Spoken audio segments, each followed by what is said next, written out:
Man, Nice air throw. even Dot Nova held the burst a little bit longer because he's like, are you going to get this?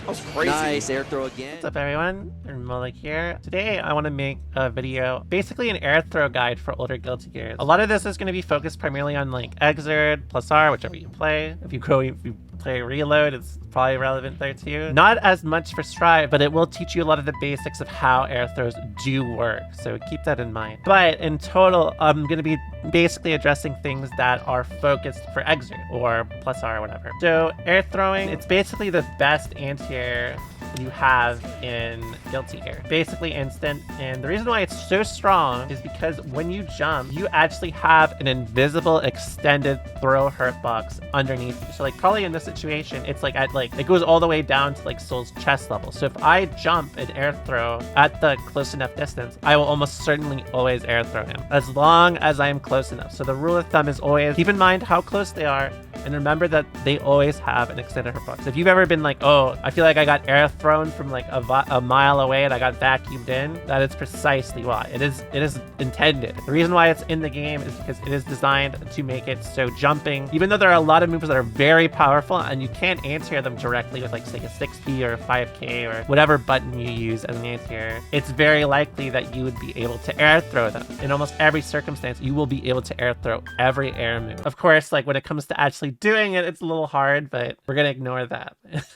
That's the core thing to understand about air throws. Air throws are easier to do when they are directly above you, number one. They are easier to do as they are falling because of how the air hurt box works. If you're worried about like how consistent your air throws are, it'll almost 100% of the time be easier to air throw them as they fall as opposed to if they're like jumping or moving for that matter.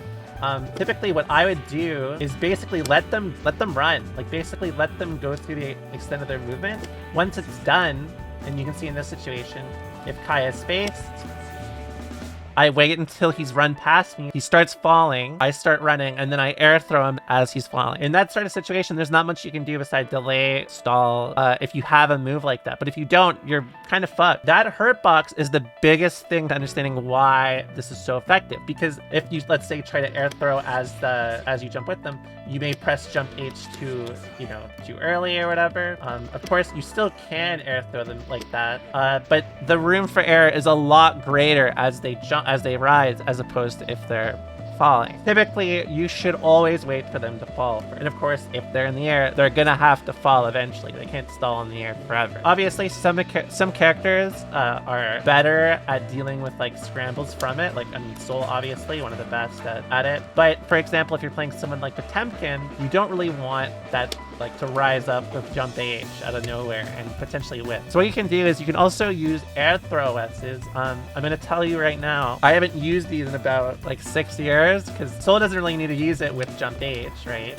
0 frame recovery, very cool fella this guy is. However, if you play a character with a jump H that does not have 0 frame recovery, with is literally everybody else in the game, you may want to use a air throw S. You can of course use air throws the same sort of way. You can use air throw OS the same way you use regular ground OS is like that, as you can see. Really, really strong. You use that, especially if you play a character, like I said, with a very slow jump H, where even if you like do jump H in the air like that, you may get punished or you may be in a negative situation. Whereas obviously, like even if you fuck this up, a lot of characters can still be able to convert off of it, right? Again, obviously, Soul very privileged in this way. Those are the main things for air throwing that are important to keep in mind. Obviously, if you play a character like against like someone like Dizzy who has 2 air dashes, and you can expect them to probably use them or threaten like a lot of movement with it. It's all about your movement and positioning from that point on. Once you understand the core aspect of how air throws work with, again, your extended hurt box, it means that you don't have as much to worry about besides positioning yourself accordingly. Because again, the only room for error is if you make a mistake in terms of how fast you move or whatever. How fast you move, if you're close enough, right? Because obviously if you're not close enough, you will not get your air throw. A good rule of thumb that I would practice doing is maybe set them to jump, try to air throw them as they're falling specifically. Right? What I actually used to do when I was practicing how to air throw is I practiced on them super jumping up, and then I tried to air throw them as they fell. like that. As you can see, that was a little bit of a vacuum one. But yeah, you can see like in this sort of situation, I'm really doing it too far. So that means I need to delete my jump H. So let me leave it. God damn it, dude. Right?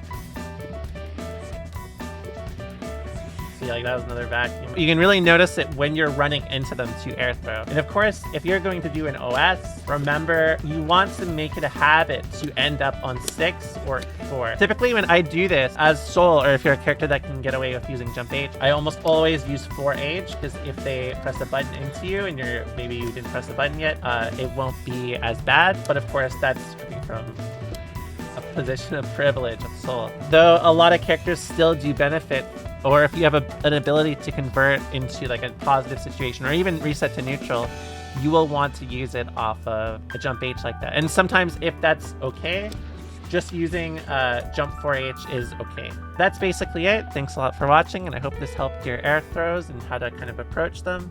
If you have any questions, please let me know in the comments, and I'll see you guys again next time. Bye-bye.